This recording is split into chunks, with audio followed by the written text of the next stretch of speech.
Kan banyak tuh teman-teman yang kupu-kupu, kuliah pulang. Kita ngomongnya sebelum COVID ya. Kalau sekarang pulang-pulang.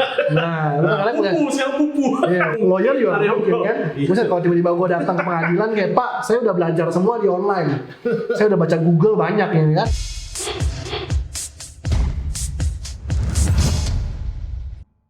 Selamat pagi, siang, sore, malam, subuh, pemirsa dan pendengar misterius. Iya, balik lagi ya.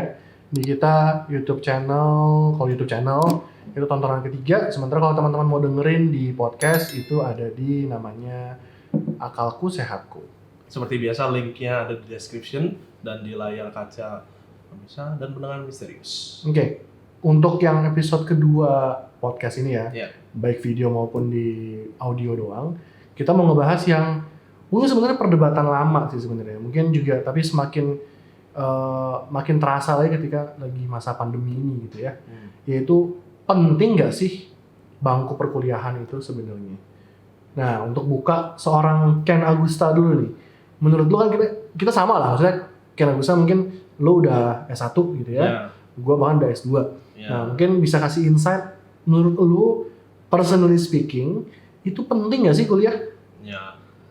Oh jelas ya, kalau secara personal menurut gua itu kuliah sangat penting ya. Jadi mau dari sisi akademis atau memang masuk organisasi, itu nanti pentingnya ke depannya, misalkan masuk ke perusahaan, skill-skill atau know-how yang dipakai saat berorganisasi, atau misalkan di dalam kelas melakukan presentasi, nanti ke depannya akan dipakai, maupun pemirsa atau pendengar misterius sekalian juga tidak masuk perusahaan, misalkan mau membangun bisnis sendiri atau marketing sendiri, sangat berguna.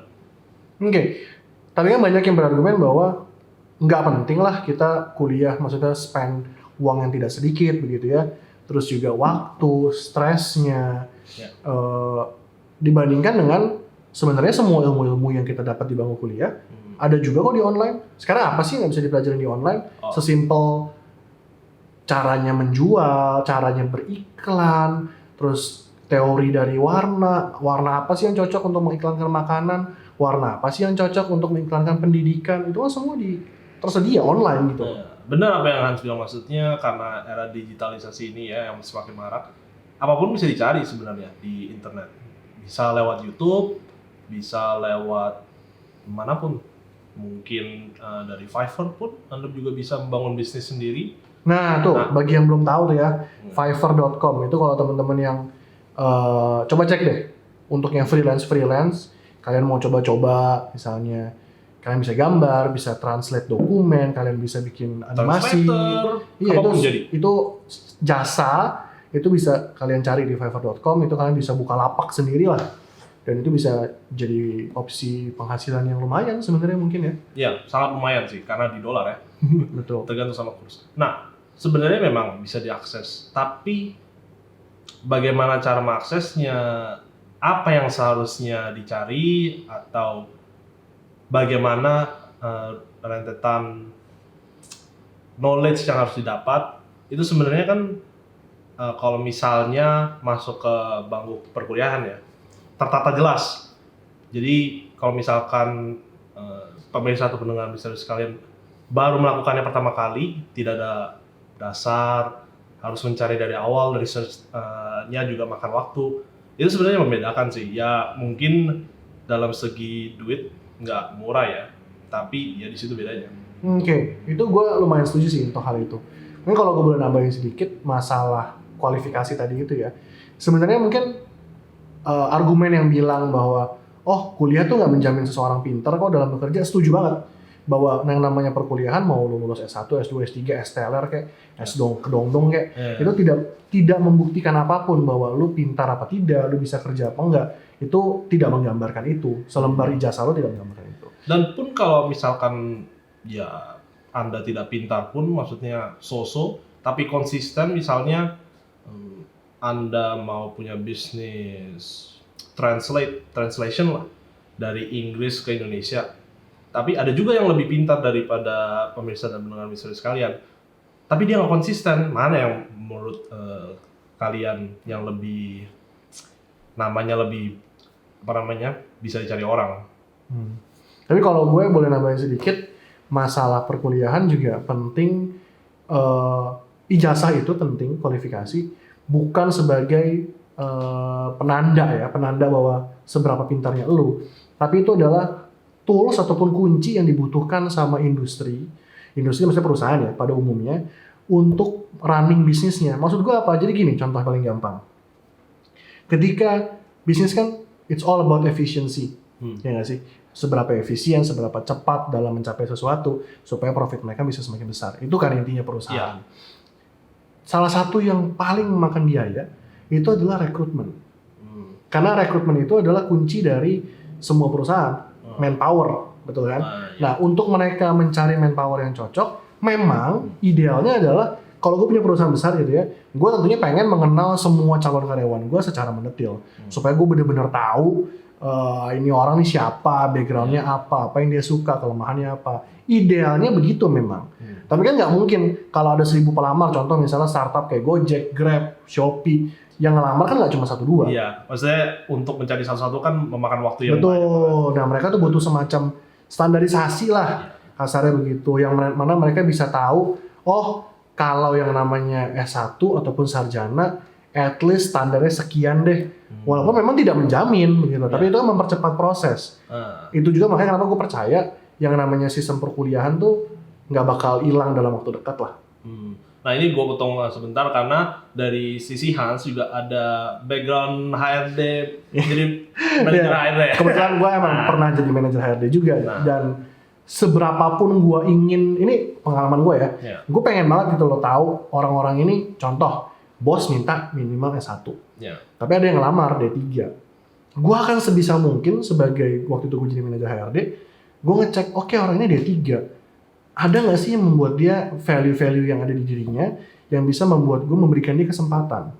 Ya, jadi memang sebenarnya kualifikasi itu untuk screening ya, proses. Betul. Iya. Betul. Kalau mau masuk perusahaan, kalau misalkan mau membangun bisnis sendiri, ya kan nggak ada screening. Ya itu bisa dilakukan dalam waktu sendiri. Betul. Tapi juga harus diingatkan bahwa ketika lo bangun bisnis sendiri, yang tadi lo bilang, fungsinya bangku perkuliahan itu selain ilmunya lu diajarin, juga tatanan kurikulumnya. Karena lu bilang gitu kan bahwa lu udah dikasih gitu loh planning, makanya juga kan bikin kurikulum nggak bercanda. Ya, silabus gitu ya maksudnya. Iya, maksudnya kayak pelajaran ini kalau lu mau tahu cara bikin jadi marketing yang baik, startnya dari sini loh, dari A dulu, terus kita belajar B, belajar C, belajar D, supaya komprehensif. Ya. Sementara mungkin kalau lu riset sendiri, lu lompat-lompat. Iya, lu D dulu, baru B, baru A, baru C. Ya mungkin bisa dapat knowledge. Bisa. Tapi mungkin juga tidak seefektif kalau lu di bangku kuliah. Gitu. Ya benar, setuju. Nah, selain itu menurut gua kuliah juga penting kalau kita lagi bicarakan profesi-profesi yang profesional gitu ya. Yang benar-benar teknis gitu. Ya, yang benar-benar teknis banget. Know-how yang memang dia bisa dipelajari di internet. Tapi sebenarnya kalau misalkan ya kecuali dokter bedah gitu ya, yang mungkin belajar dari video juga belum tentu bisa, dan mungkin akses tubuh manusia mungkin tidak semua orang menurut bisa. Menurut gua nggak cuma dokter doang. Contoh gue dokter bedah ya. Iya, bahkan dokter bedah. Semua dokter malah. Okay. Bahkan contoh yang paling gampang, teknik pertambangan. Oke lah, lu bisa belajar semuanya di internet. Semua ilmunya lu udah di internet.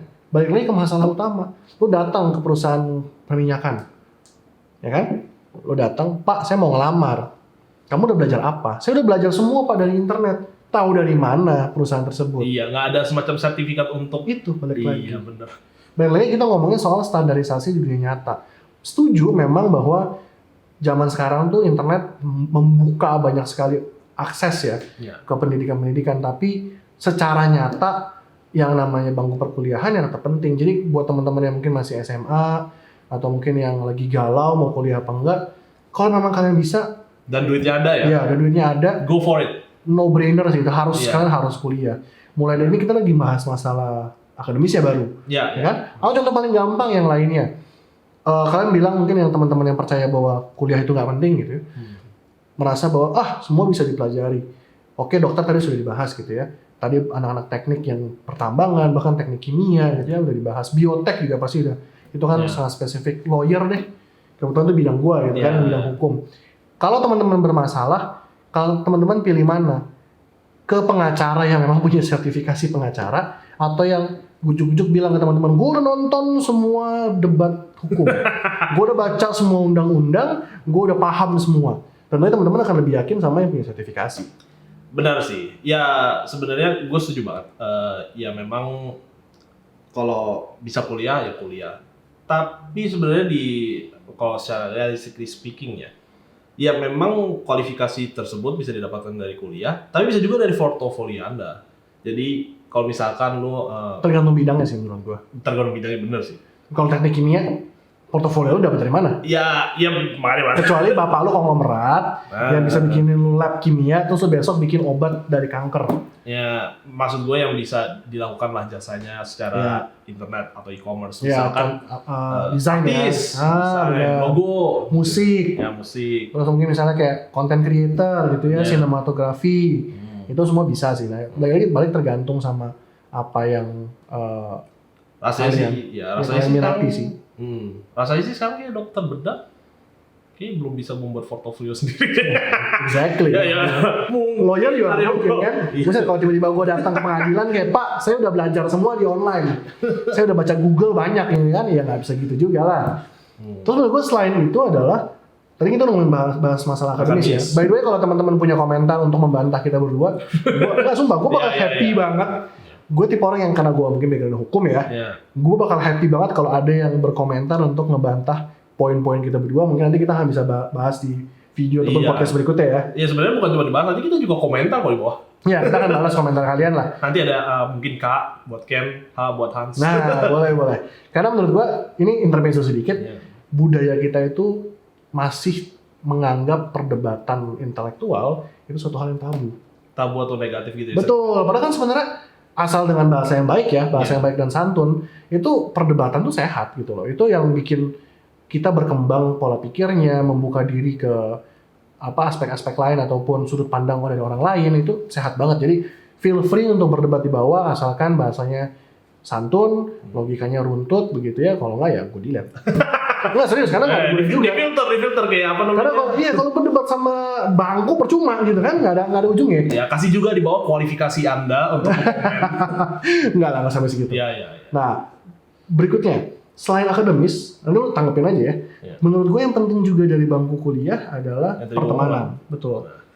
Pertemanan organisasi, tapi mainly pertemanan. Karena kalau hanya organisasi, organisasi di luar kuliah pun banyak. Ya, mungkin lebih generalnya koneksi. Ya, betul.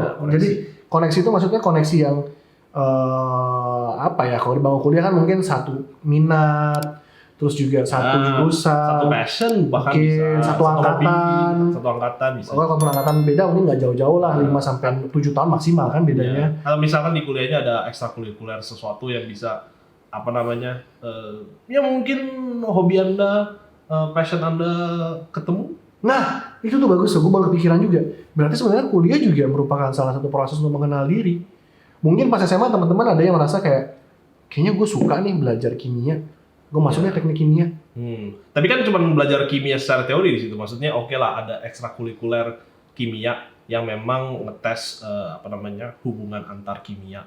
Nah, maksudnya itu juga masuk misalnya, gue pikir pas SMA dunia kimia tuh seperti ini loh. Cuma ketika diperkenalkan di bangku kuliah yang nyatanya, terus profesinya seperti apa, kok gue ngerasa nggak cocok ya. Itu juga. Jadi menurut gue fase untuk mengenal diri dan menemukan passion juga sih. Iya benar, memang kebanyakan dia ketemunya di kuliah sih, karena kuliah kan mereka besar sekali itunya. Knowledge yang bisa didapat. Betul. Dan koneksi tadi itu menurut gue jauh lebih penting daripada segala ilmu. Karena gampangnya ya, kalau gue punya 1 juta teman yang kasih gue 1.000 perak aja, koneksi kan? 1000 perak kan kecil, 1 juta 1.000 perak sudah 1 miliar bos. Kegunaannya apa ya di 1.000 perak nih? Loh, apapun gue, misalnya lu teman gue punya 1 juta teman yang baik sama gue, gue baik sama mereka, gue udah gak usah kerja, beneran? Ya kan? Realistis gitu loh, realistis kita ngomongnya. Gue minta kalau 1.000 lu kasih nggak? Iya, 1.000. Kalau gue punya 1 juta, 1.000 kali 1 juta, 1 miliar bos. Itu maksudnya itu kasarannya gambarin pentingnya. Iya, daripada minta ke satu teman 100 miliar ya. 1 miliar. 1 miliar. Iya, benar. Banyak. Itu juga pun gue gak kasih. Terus gampang misalnya kalian ngerasa tapi gue nggak passion nih untuk belajar, gue passionnya bisnis. Ya udah, anggap bangku perkuliahan lu sebagai lu menjaring customer. 4 tahun lu menjaring customer, lu baik sama semua orang apa segala macam. Maksudnya sama profesornya juga, dosennya juga. Semua teman, dosen sampai janitor lu, begitu lu lulus, lu buka nasi box, semua yang lu kenal beli kalau baik sama lu. Lu udah punya customer, langsung bisa buat bisnis. Exactly. Awal-awal. Bener, gitu loh. Jadi jangan ngelihat bangku kuliah tuh cuman sebagai tempat belajar, terus diuji, dites, ya memang stres gitu loh. Ya tapi, memang secara akademis banyak yang harus dipelajari. Betul. Tapi ada yang di luar itu juga yang harus difokuskan lah. Nah, dan gue juga merasa bahwa kalaupun passion kalian bisnis, kita yang udah terjun juga di bisnis gitu ya, kita tahu bahwa bisnis tuh gejolaknya luar biasa, naik turun lah. Nggak ada salahnya yang namanya kita punya safety belt dalam bentuk ijazah. Ya, kualifikasi maksudnya. Betul, kualifikasi. Bahwa kayak kita punya ijazah kok kalau amit-amit bisnis yang kita jalankan lagi stagnan sekarang misalnya karena COVID atau segala macam, kita masih punya peluang. Betul, untuk kerja. Sebenarnya kalau teman-teman kasarnya cuman lulusan SMA yang juga mungkin teman-teman nggak mau kerja kasar gitu ya, merasa kayak gue hebat nih, gue keren kok, masa gue kerja kasar. Ya kalau teman-teman nggak punya kualifikasi susah juga. Ya kalau secara realistically speaking ya karena memang dunia itu kejam. Ya, terutama ibu kota itu kejam ya. Gitu. Jadi ya, nah kalau organisasi menurut lo kenapa penting? Kan banyak tuh teman-teman yang kupu-kupu, istilahnya kuliah pulang. Kita ngomongnya sebelum COVID ya. Kalau sekarang pulang-pulang. Nah, lu kan kuliah. Pupu. Iya, pulang-pulang. Karena kan lu kuliahnya di Jepang, lu nggak istilah itu. Ini Bapak Prakoso di balik layar pasti tahu nih. Kupu-kupu, istilah kupu-kupu. Iya, pulang. Kuliah pulang gitu kan. Ya, jam datang kelas masuk kosan, gitu kan. Mentok-mentok beli warteg di depan, mau pesan nasi goreng. Tapi kalau di Jepang, gue bisa begitu karena kuliahnya ada di gunung. Kalau gue telat sedikit, tetap pulang kan, tetap pulang, kuliah pulang kan? Iya, wow. Iya, itu exactly itu yang menggambarkan bahwa lo nggak ikut kegiatan lain selain akademik di kampus lo. Kenapa penting menurut lo akademik? Non akademik, maaf. Ya. Karena sebenarnya gue bukan kupu-kupu, gue masuk organisasi nih di kuliah. Tapi ya sebenarnya ada pro dan konnya sih masuk organisasi. Ya waktu lu lumayan terbuang banyak sih untuk organisasi. Tapi yang banyak bisa didapat ya tadi lagi koneksi. Ya banyak yang sekarang misalnya teman-teman gue yang masih kuliah di Jepang ya, yang kembali lagi membicarakan keadaan sekarang di Jepang. Jepang juga terpapar COVID kan, maksudnya ada banyak hal dan info-info yang bisa gue juga tanyakan ke mereka. Sebenarnya tuh gimana sih COVID di Jepang? Sekarang juga mau Olimpik kan Jepang. Oke, hubungannya sama organisasi ada di mana? Nah, itu dari awal. Yang mungkin masuk tangent tadi barusan. Jadi sebenarnya di organisasi itu lu bisa banyak belajar know-how bagaimana cara komunikasi antar sebenarnya manusia sih. Komunikasi yang mungkin lu nggak bisa dapat secara akademis kalau lu cuman masuk di kelas. Kayak misalnya kalau lu organisasi lu juga harus memberikan proposal ke third party atau bahkan datang ke waktu itu tuh organisasi gua namanya JBCC, mereka datang proposal ke Audi. Nah, jadi kayak misalnya ada pengalaman di mana gue bertemu langsung sama presidennya Audi. Nah, jadi pengalaman tersebut ya nggak bisa didapat gitu loh di akademis. Maksudnya, oke, di akademis kan gue juga belajarnya bisnis, bisa belajar kasus-kasus seperti kasus marketingnya Coca-Cola atau misalnya kasus-kasus banyak lah. Tapi nggak langsung ketemu dengan orangnya gitu loh. Berarti lebih ke real life experience gitu ya? Iya. Oke. Kalau gue sih menurut pengalaman gue ketika kuliah di Indo, di Cina maupun di UK, gue banyak ya. Ya, dia udah keluar. Gue keliling-keliling ya. Pikniknya mungkin kejauhan. Kebetulan ya gue di UK juga jadi wakil ketua PPI, ketua acara juga, di PPI UK juga. Oh, ini organization levelnya jauh lebih tinggi daripada itu. Mungkin nanti kita bahas lah lebih spesifik. Tapi kalau put it simply, selain tadi yang udah lu bilang, nanti kita bahas lebih dalam lagi ya mungkin di podcast berikutnya. Tapi gue mau cuma ngomong dari pengalaman gue, yang paling berharga selain real life experience tadi adalah bagaimana lu menjaring koneksi yang bukan cuma hura-hura. Maksudnya koneksi? Nah, maksudnya apa? Kalau lu nggak ikut organisasi, lu punya temen nih. Paling apa sih? Ngobrol, nongkrong, party. Ya kan? Terus kalaupun ngobrol juga ngobrol yang debat kusir di kosan, di apartemen gitu kan. Sementara kalau lu kenal seseorang melalui organisasi dan lu emang serius berorganisasi, orang tersebut akan bisa ngelihat lu dan lu akan bisa menunjukkan pada semua orang bagaimana kualitas seorang Hans ataupun seorang Ken Agusta dalam bekerja. Oh, jadi itu yang nggak bisa kelihatan dari pengalaman bekerja bersama di organisasi tersebut. Iya, sementara kan lu nggak tahu kedepannya orang-orang ini akan jadi siapa atau lu akan menjadi siapa. Contoh, misalnya gue ketemu lagi sama dulu temen organisasi gue, dan dulu gue impress sama kerjaan dia. Ya kan, dibandingkan dengan mungkin kalau misalnya gue lagi mencari pekerja atau mencari karyawan, gue akan mencari orang-orang yang udah gue kenal dong, dan gue yakin sama kualitas kerjaannya dibandingkan dengan orang lain yang mungkin cuma kenal dari sekedar interview dan kualifikasi doang. Karena kan interview lagi-lagi gue berpengalaman di situ tidak menggambarkan apapun sebenarnya, semua ada template jawabannya bos di dokumen Google. Dari YouTube juga bisa belajar kan? Exactly, tapi kalau yang namanya udah lu berorganisasi minimal setahun lah, biasanya kalau di kampus kan masa jabatan setahun ya. Itu kan kelihatan ketika lu lagi acara besar, lu under pressure, lu dikasih tanggung jawab, how do you handle it? How do you handle it ya, gimana caranya pas lu dapat masalah. Nah, pemecahan lu gimana? Problem solving lu gimana pas di lapangan? Atau misalnya lu ada konflik sama internal lu konflik. Kalau lu jadi koordinator atau supervisor, berarti kan lu gimana cara lu memecahkan konflik itu. Kalau lu di bagian yang lagi kena konflik atau berkonflik, gimana lu sebagai anggota bisa meredam itu sebagai bentuk, oh kita tetap harus kerja bareng loh. Iya. Ego lu ditekan tuh gimana? Itu kan semua nggak kelihatan di nilai-nilai lu yang cum laude, summa cum laude, magna cum laude, itu nggak kelihatan bos. Iya oke. Tapi cum laude kan sebuah achievement, maksudnya ini maksudnya kayak mau. Oh enggak, serius menurut gua cum laude apa nggak cum laude lebih nggak penting daripada how did you do di organisasi. Karena percuma lu sepintar apapun IPK lu 4. Tapi ketika lu ada pressure sedikit, lu collapse. Oh jadi lu nggak bisa mikir.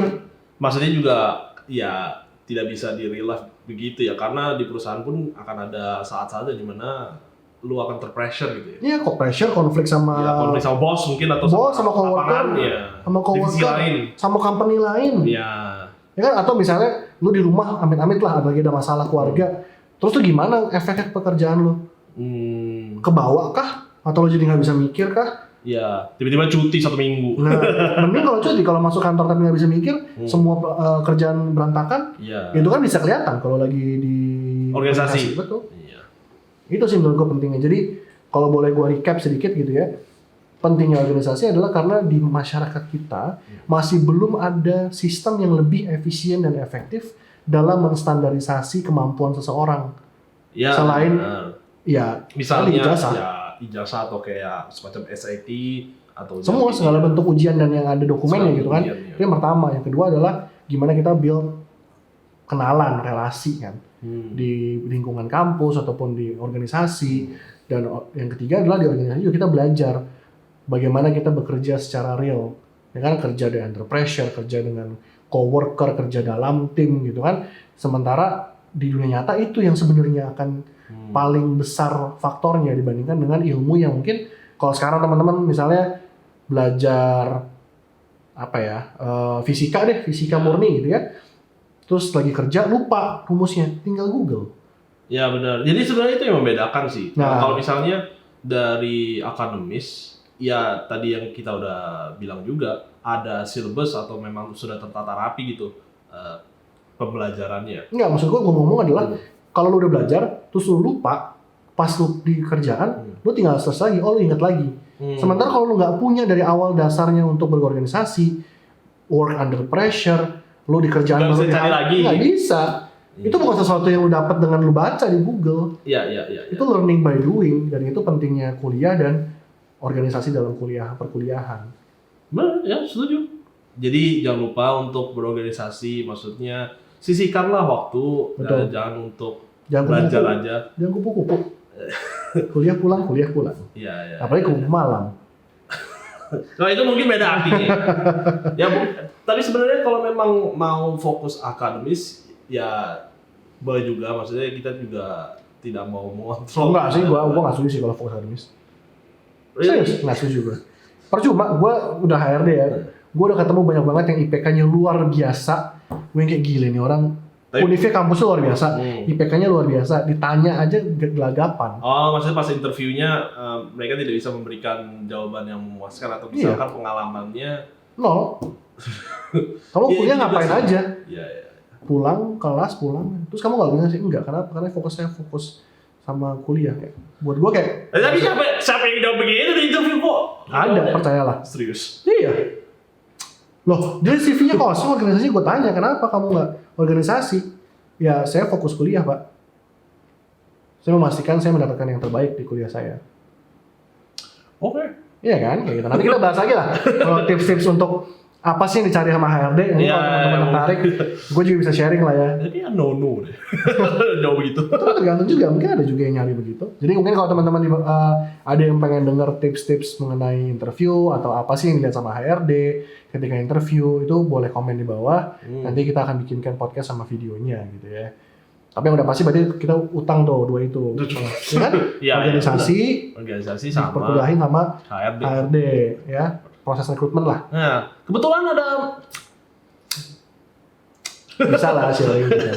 Oke, mungkin untuk episode kali ini cukup segitu aja. Ya, bagi yang menonton dari YouTube bisa like, subscribe, mungkin komentar yang tadi ditunggu-tunggu komentarnya nggak ditulis.